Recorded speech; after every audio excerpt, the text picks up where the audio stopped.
మిర్యాలగూడలో స్థానిక విఘ్నేశ్వర ఎస్టేట్లో ప్రజా గొంతుక పుస్తక ఆవిష్కరణ కార్యక్రమం నిర్వహించారు.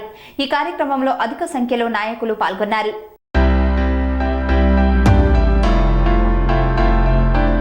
నల్గొండ జిల్లా మిర్యాలగూడలో స్థానిక విఘ్నేశ్వర ఎస్టేట్లో ప్రజల గొంతుక పుస్తక ఆవిష్కరణ కార్యక్రమం సిపిఎం రాష్ట్ర కార్యదర్శి వర్గ సభ్యులు మాజీ ఎమ్మెల్యే జూలకంటి రంగారెడ్డి రచించిన పుస్తక ఆవిష్కరణ కార్యక్రమానికి మాజీ ఎమ్మెల్సీలు Cherupalli Seetharamulu, professor doctor Nageswara Rao, MLA Nallamothu Bhaskar Rao, MLC Narsi Reddy పుస్తకాన్ని ఆవిష్కరించారు. పుస్తకావిష్కరణ కార్యక్రమంలో మాజీ MLA Thippana Vijayasimha Reddy, Bantu Venkateshwarlu, Mallu Lakshmi, C D Ravikumar, Dabbikaru Mallesh, Vaskula Mattaiah, doctor Raju, Matti Manushyulu, Pandu Rangarao, ఆయా రాజకీయ పార్టీల నాయకులు, ప్రముఖులు, ప్రజా సంఘాల బాధ్యులు, మేధావులు, విద్యావంతులు పెద్ద ఎత్తున పాల్గొన్నారు.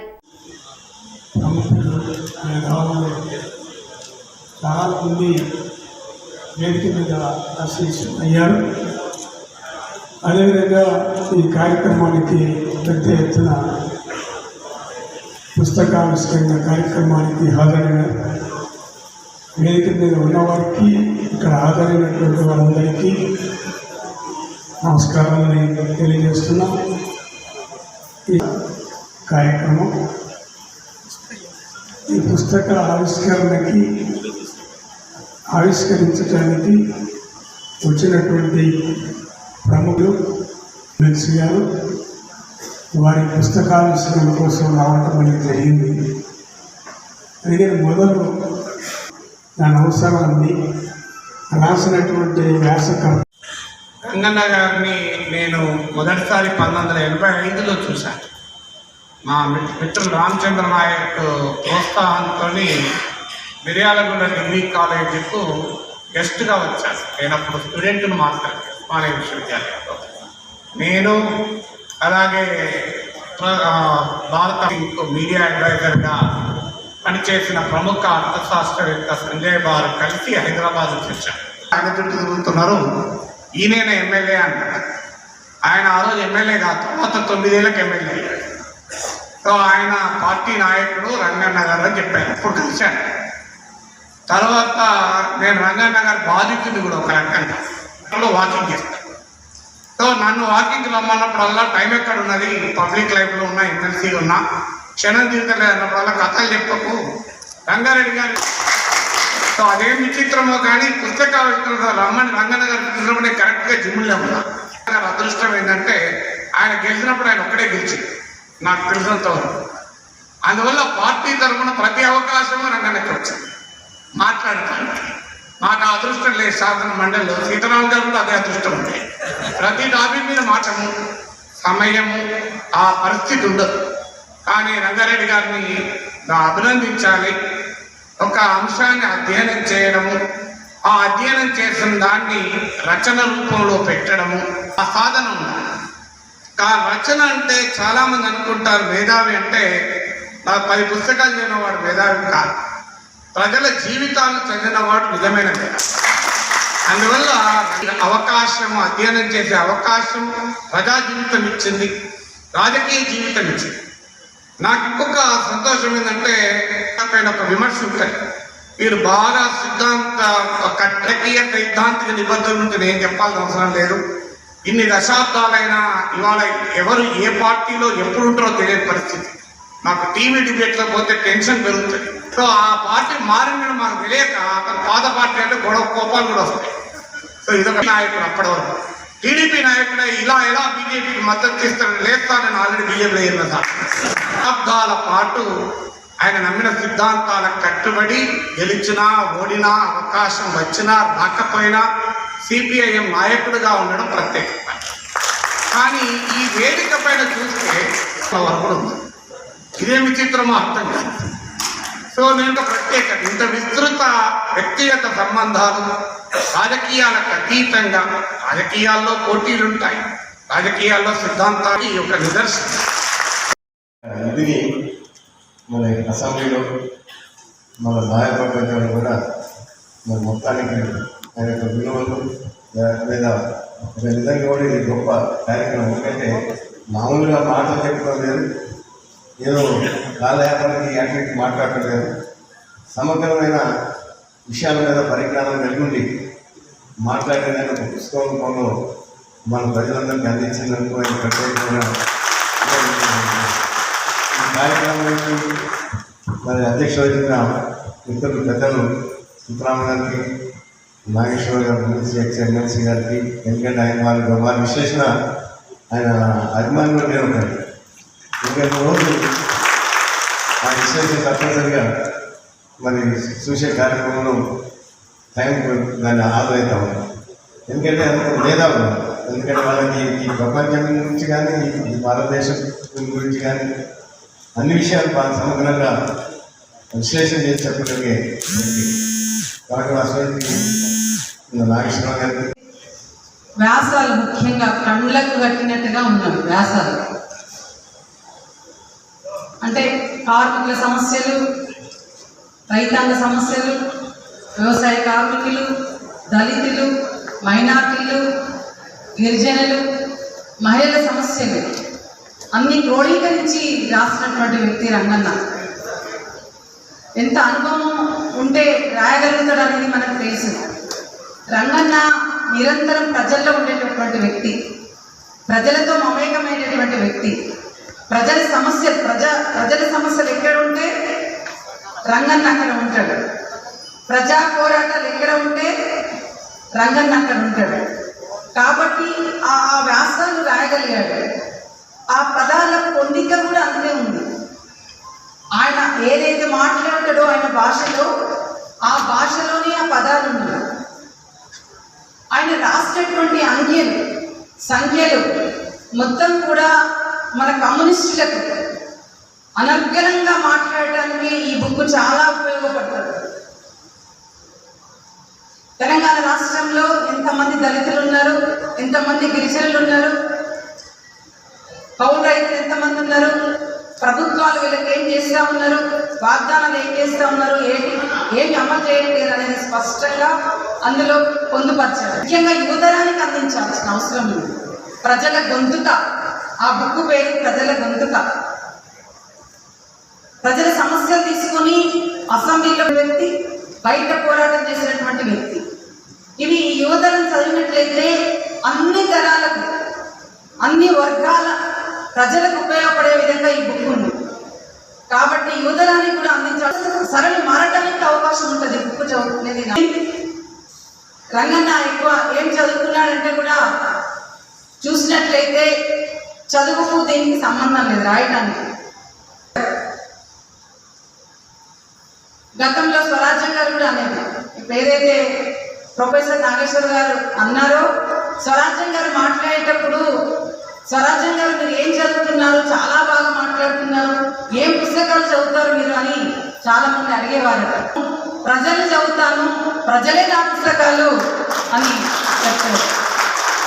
ప్రజల్ని నమిలాడు, ప్రజల సమస్యల్ని నమిలేశాడు కాబట్టి అధ్యయనం చేశాడు. కాబట్టి రంగన్న ఇంకొకటి కూడా రాశాడు దాంట్లో, ఈ అనుభవం ఎట్లొచ్చేది, నాకు ఒక నిబద్ధత, నిరాడంబరత, ఓ కమిట్మెంటు, ఒక రాజకీయ స్పష్టత.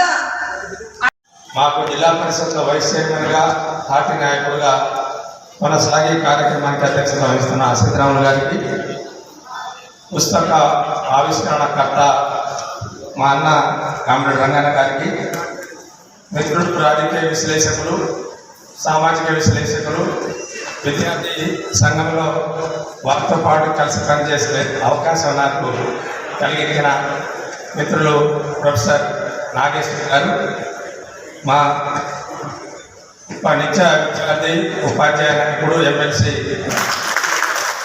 ఒక పుస్తకాన్ని రాయాలంటే ఒక పండితుడు ఏమి ఉండాలి, లేకపోతే ఒక డాక్టరేట్ అయితే, లేకపోతే బాగా రీసెర్చ్ చేసి భాష మీద బాగా పట్ట ఇస్తేనే ఒక పుస్తకం రాయడానికి, కొనుక్కోవడానికే భయపడుతుంటారు. డాక్టరేట్ చేసిన వాళ్ళందరూ కూడా పుస్తకాలు రాయలేదు. కానీ రంగన్న నాకు, తమ్ముడు నీకు పుస్తకం అందిస్తా, ఈ కార్యక్రమానికి రావాలని ఫోన్ చేసిండు. కాకపోతే నాకు ముందుగా అందలేదు, ఇప్పుడే అందుకున్నాను.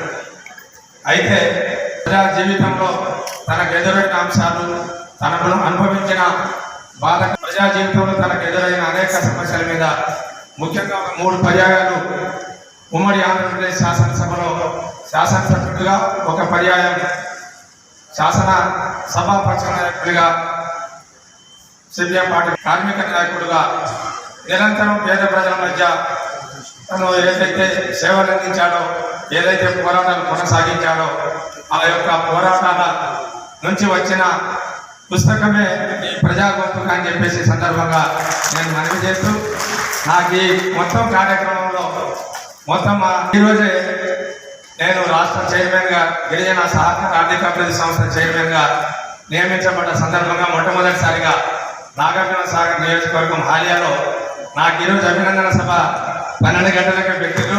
అయినా నేను రంగాన కార్యక్రమం ముఖ్యం, నా కార్యక్రమం తర్వాత అనుకున్నానని ఈ కార్యక్రమంలో పాల్పంచుకోవాలని చెప్పేసి ముందుగా అనుమతి పొంది ఈ యొక్క కార్యక్రమంలో మాట్లాడే అవకాశం ఇచ్చిన కోరుతూ రంగన్న గారికి మరోసారి శుభాకాంక్షలు తెలియజేస్తూ సెలవు. చాలా బిజీగా ఉంటారు. ఆయన ఒక నిమిషం కూడా సమయం వృధా చేయరు, మాట్లాడుతుంటారు. నేను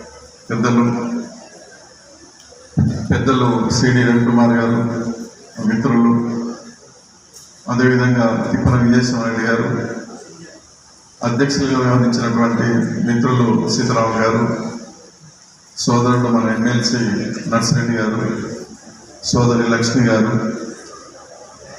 అట్లాగనే మన టీడీపీ నాయకులు సోదరుడు బంటు వెంకటేశ్వర గారు, మన సోదరుడు సుధాకర్, నాగయ్య గారు, మన పాండు మట్టి మనిషి, అట్లాగనే ఆశాబాయ్, ఇంకా అనేక మంది మిత్రులు, మన సోదరుడు మన మంటయ్య గారు, అట్లనే బంటు వెంకటేశ్వర సిపిఐ నాయకులు సోదరుడు రమేష్ గారు, ఇట్లా ఈ బుక్కు తీసుకురావడం అనేది అవసరం. అసెంబ్లీలో మాట్లాడినటువంటి ప్రసంగాలు అందరికీ తెలియాలి.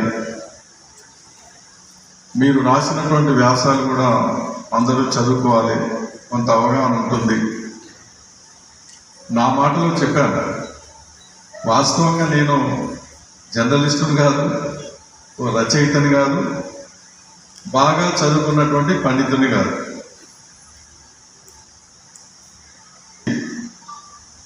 ఈ ఎర్రజెండా ఈ ఉద్యమాల్లో చురుగ్గా పాల్గొంటూ పనిచేస్తా ఉన్నాను.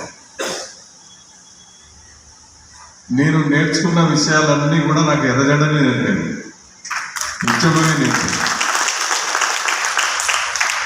ప్రపంచం అంటే ఏంటి, సమాజం అంటే ఏంటి, వర్గాలంటే ఏంటి, మతాలంటే ఏంటి, ప్రాంతాలంటే ఏంటి, దోపిడీ అంటే ఏంటి, అనేక విషయాలు మొత్తం సమాజంలో, ప్రపంచంలో మనిషికి కావలసినటువంటి అవసరాలు కానీ అనేక విషయాలు నేర్చుకోగలిగామంటే ఎర్రజెండా, కమ్యూనిస్ట్ పార్టీ, ఈ సిద్ధాంతం, ఉద్యమాలు, ఈ ఉద్యమాల ద్వారానే ఇవన్నీ కూడా నేర్చుకోవడం అనేది జరిగింది. ముఖ్యంగా ఏంటంటే ఈ దేశంలో ఎన్నో రాజకీయ పార్టీలు ఉన్నాయి, ఎన్నో జెండాలతోటి చాలామంది అవుతా ఉన్నారు. కానీ మరి అన్ని రాజకీయ పార్టీలు ఉన్నప్పటికీ, ఎన్నో జెండాలు ఉన్నా ఈ జెండాని ఎందుకు ఎంచుకున్నాం? జెండాని మించినటువంటి, ఈ సిద్ధాంతాన్ని మించినటువంటి, ఈ ఆశయాన్ని మించినటువంటి మరొక జెండా, మరొక సిద్ధాంతం మరొక లేదు. ఇందులోనే కాదు, ప్రపంచంలోనే లేదు. ఎందుకంటే 100 మంది ఉంటే 100 మందికి న్యాయం చేయాలని కోరుకునేది ఈ జెండా, ఈ సిద్ధాంతం. చేశాను. ఆ సందర్భంలో ఉపాధ్యాయ నాయకునిగా మొదట వారి శాసన మండలి సభ్యునిగా ఎన్నికైనప్పుడు ఒక 4 సంవత్సరాల పాటు వారికి రాత పని సహాయకునిగా కూడా నేను పనిచేశాను. కాబట్టి వారిని దగ్గర నుండి చూశాను. మీరేమో ఇంతకాలం చూస్తూ ఉన్నారు. ఒక 5 సంవత్సరాల పాటు ఇక్కడ మున్సిపల్ వైస్ చైర్మన్గా, మొత్తం 20 సంవత్సరాల పాటు ప్రజాప్రతినిధిగా తన ప్రస్థానం కొనసాగింది. ఇక 45 సంవత్సరాలు ప్రజా ఉద్యమకారునిగా, ప్రజల మనిషిగా, రంగన్నగా తన ప్రస్థానం కొనసాగుతూనే ఉన్నది. ముందుగా నేను పుస్తకం గురించి మాట్లాడుతాను. అందులో రంగన్న మాట చెప్తూ, చేత చేస్తూ, ప్రజల్ని కదిలిస్తూ వచ్చినట్టు నాకు తెలుసు. ఎందుకంటే ఆ రాసిన 24 వ్యాసాలు కూడా 2016 నుంచి ఇప్పటి వరకు రాసినాయి. వాటిని ఎట్లా మార్పు చేయాలి, ప్రజల అభ్యుదయ కొరకు ఏం చేస్తే బాగుంటుంది, అది రైస్ మిల్లుల మూత కావచ్చు, యాదాద్రి థర్మల్ విద్యుత్ కేంద్రం మన దామర్చల్లో నిర్మాణం కావచ్చు, కోవిడ్ సందర్భంగా తీసుకున్న చర్యలు ఏ రకంగా సరైన రీతిలో లేవనేది కావచ్చు. అలా 22 వ్యాసాలు రాశారు. బడ్జెట్ ఎవరి కొరకు, జనుల కొరకి బడ్జెట్ పనిచేస్తలేదని కానీ ఇట్లా 22 వ్యాసాలు రాష్ట్రంలో ఉన్న వివిధ రకాల సమస్యలపై రాశారు. శ్రీశైలం ఎడమగట్టు కాలువ సొరంగం ఎందుకు పూర్తి కాలేదు, పూర్తి చేసేందుకు ఏం చేయాలనేది. ఒక 2 వ్యాసాలు మాత్రమే కేంద్ర ప్రభుత్వం అంటే కరోనా సందర్భంగా చప్పట్లు కొడితే సరిపోదు, దీపాలు ముట్టిస్తే సరిపోదు, లేదు ఇంకోటి ప్లేట్లు కొడితే సరిపోదని చెప్పి రాసినది ఒక వ్యాసం ఉంది. ఇంకొక వ్యాసం రాజ్యాంగం ఎలా ధ్వంసం అయిపోతుంది, మోడీ ఎలా నిరంకుశంగా వ్యవహరిస్తున్నాడు, రాజ్యాంగ మూలాన్ని నాశనం చేస్తుండనేది ఇంకొక వ్యాసం రాశారు. 3 టర్ములు శాసన మండలిలో ఉంటే 2009 నుంచి 14 మధ్యన ఉన్న అసెంబ్లీ వాయిస్నే ఇక్కడ వారి చూశాను, చదివాను. ఆ 2009 నుంచి 14 కాలంలో శాసనసభాపక్ష నాయకుడిగా సిపిఎం పార్టీకి బాధ్యత వహించారు కాబట్టి అందులో 2 సార్లు బడ్జెట్పై మాట్లాడారు, 2 సార్లు గవర్నర్ ప్రసంగంపై ఉంది.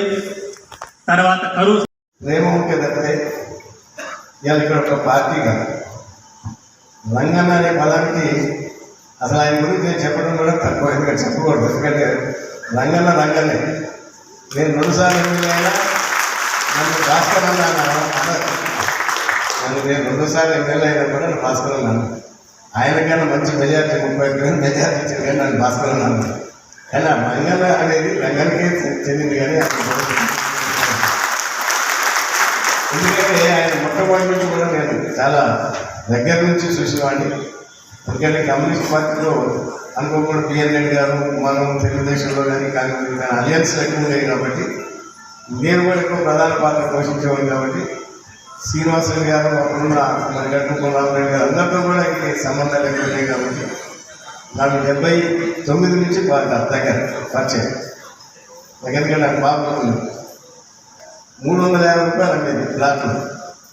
ఆయన ఫైటింగ్ చేస్తుంటే నాకు అప్పుడు తెలిసింది రంగారెడ్డి గారు ఫైటర్ రైతుల నుంచి బ్లాక్లో నమ్మకం పట్టుకొని చేస్తా అని ఒకరోజు నాకు నిడనూరులో అన్ఎక్స్పెక్టెడ్ ఆయన గుర్తుందో లేదు కానీ నాకు బాగా ఇప్పటికీ ఆ ఇన్సిడెంట్ గుర్తుంది. ఎందుకంటే అక్కడ బ్లాక్లో అమ్ముతుంది షాపులో బాగా అందరికీ వెనుక బడుగు బలహీన వర్గాలకి ఆశలు చేస్తున్నాం రంగారెడ్డి గారు. ఏ విషయంలో ఉన్నా కూడా సమగ్రమైన ఆలోచనతో, సమగ్రంగా అయ్యేతో, ఆయన ముందు చూపుతో ఎవరిని నొప్పించక, ఎందుకంటే కొన్ని సిపిఎం పార్టీ అయినా ఎవరిని నొప్పించకుండా, ఎవరిని ఇబ్బంది పెట్టకుండా ప్రశాంతమైన వాతావరణంలో మన రాజకీయ జీవితంలో గొప్పగా మరి పేరు తెచ్చుకున్న వ్యక్తి మన రంగారెడ్డి సార్. ఎందుకంటే ఆయన 3 సార్లు అయినా ఆయనకి ఎమ్మెల్యేగా మరి ఏఆర్ ప్రాజెక్టు కానీ, సొరంగం ప్రాజెక్టు మీద కానీ, ఇరిగేషన్ మీద ఆయన మాట్లాడిన అసెంబ్లీలో మాట్లాడిన తీరు చాలా గొప్పది. ఎందుకంటే ఆ రోజు వాళ్ళు మాట్లాడబట్టే అప్పుడున్న ప్రభుత్వాలు ఇది చేయకపోతే మనకి తప్పదు, ఇది చేయాలి, లేకపోతే వీళ్ళంతా నిలబెడతారు అనే భయంతో దీంతో అవన్నీ కూడా ఆ రోజు మరి ఎన్టీ రామారావు గవర్నమెంట్ కానీ, మన తర్వాత రాజశేఖర గవర్నమెంట్లో కానీ అవన్నీ వాళ్ళు చేయబట్టి ఆ రోజు అక్కడ గట్టిగా అసెంబ్లీలో మాట్లాడి వాళ్ళ గొంతుగా వినిపించబట్టే అవన్నీ కూడా మొదలై మన తెలంగాణ ఇక్కడ మన నల్గొండ జిల్లా కానీ తెలంగాణ రాష్ట్రం కానీ ఇరిగేషన్లో మరి తెప్పించారు వాళ్ళు. అది గ్రహించాలి. ఇచ్చేవాళ్ళు మరి ఇస్తే వెలిగేయము, వాళ్ళు అరవకముందే ఇవ్వాలి, వాళ్ళు మాట్లాడకముందే ఇవ్వాలి, వాళ్ళు విమర్శించకముందే ఇవ్వాలి. అయితే అప్పుడు నీ గొప్పతనం. కానీ అట్లా కాదు. తెలంగాణ ప్రజలకు ఇది అవసరం, ఇది చేయకపోతే తప్పదు, మీరు ఎందుకు చేయట్లేదు అని నిలదీసే శక్తి ఆ రోజు వాళ్ళకి ఆ కమ్యూనిస్ట్ పార్టీ చేయబెడితే ఇవన్నీ కూడా వచ్చింది. కాకపోతే ఇచ్చినప్పుడు శాంక్షన్ చేసినప్పుడు అధికారంలో ఉన్న ఎవరైనా శాంక్షన్ చేస్తారు, అది కాదు కదా కామన్. దేని గురించి అడగట్లేదు, ఈ ప్రజలకు కావాల్సిన విషయాల మీద అడుగుతున్నారు. ఒక్కటి కాదు, సమాజం బాగుపడడానికి మరి ఆ నీళ్ళు ఎంత అవసరం అనేది ఆ రోజు గ్రహించే నిజంగా ప్రసంగాల్లో నేను ఎందుకంటే నాకు తెలియదు, కానీ మీరు 10,000 పుస్తకాలు వేస్తారంటే నేను డబ్బులు ఇస్తాను అందరికీ పంచండి. ఎందుకంటే ఇది మన నియోజకవర్గంలో కాదు, మీరు రాష్ట్రం అంతా పంచండి. మీరు ఒక నేను అర్జెంటుగా కలిసి కూడా ఆ దేవుడు ఆ రోజు కల్పించిన అదృష్టం. ఎందుకంటే ఆయన మాట్లాడడానికి ఆయన దగ్గర శక్తి, యుక్తి, సబ్జెక్ట్ మీద సమగ్రమైన అవగాహన అన్నీ స్టడీ చేసి ఆ రోజు అసెంబ్లీలో మాట్లాడి గొప్పగా పుస్తకం లేకపోతే ఆయన వ్యక్తిగత గొప్పతనానికో ఇది మాట్లాడినట్టు లేదు దీంట్లో. ఎందుకంటే ఈ సమాజ బాగోగులకి లేకపోతే ఇది యొక్క తెలంగాణ రాష్ట్ర బాగోగులకి ఈ ఇదిలో ఉన్నది అండి. 2 రాష్ట్రాలు విడిపోయినప్పుడు కూడా ఆయన ఒక స్పీచ్ ఉన్న దీంట్లో 2 రాష్ట్రాలు విడిపోయినప్పుడు కూడా ఆయన దాంట్లో అసెంబ్లీలో సభ్యుడు కాదు, సబ్జెక్ట్ లేకూడదు. ఎందుకంటే అన్నీ ఆయనే ఎదురించి అన్నీ ఆయనే లేకుండా సరే లేదని కానీ మాట్లాడలేకపోతారు ప్రతిపక్ష వాళ్ళు. నేను మొన్న ఒక ఎమ్మెల్యే ప్రతిపక్ష ఎమ్మెల్యేని కాంగ్రెస్ పని అడిగాను, ఏమేమో ఆ ధ్యానం గారు ఉన్నప్పుడు ఏమో ఈ సారస్సులు మాట్లాడుతున్నారు. అందుకనే కొన్ని సలహాలు తీసుకొని సంప్రదించుకొని మన మిర్యాల గురించి ఏ విధంగా ఏ రకంలో ఆయన అనుభవం కాబట్టి 3 సార్లు ఎమ్మెల్యే చేసిన ఆయన అనుభవం ఎక్కువ ఉంటుంది కాబట్టి ఆయన సలహాల మీద కూడా మనం దీన్ని ఏ విధంగా చేయాలో సమాజాన్ని. సెరెనిటీ మోడల్ హై స్కూల్ విద్యార్థులకు అమ్మఒడి, సామాన్యులకు అందుబాటులో ఉన్న బడి సెరెనిటీ. మేడ్చల్ జిల్లాలో మేటిగా నిలిచి సాటిలేని ఫలితాలను సాధిస్తున్న నంబర్ 1 స్కూల్ సెరెనిటీ. మా ప్రత్యేకతలు ప్రతి విద్యార్థి పట్ల వ్యక్తిగత శ్రద్ధ, activity based learning and digital class rooms, computer lab, 100% ఫలితాలు, sports and cultural activities, yoga, abacus మరియు Vedic maths education. Please visit Serenity Model High School, Nagaram. Admissions are in progress. Call 040-271-46899 and 040-271-48699.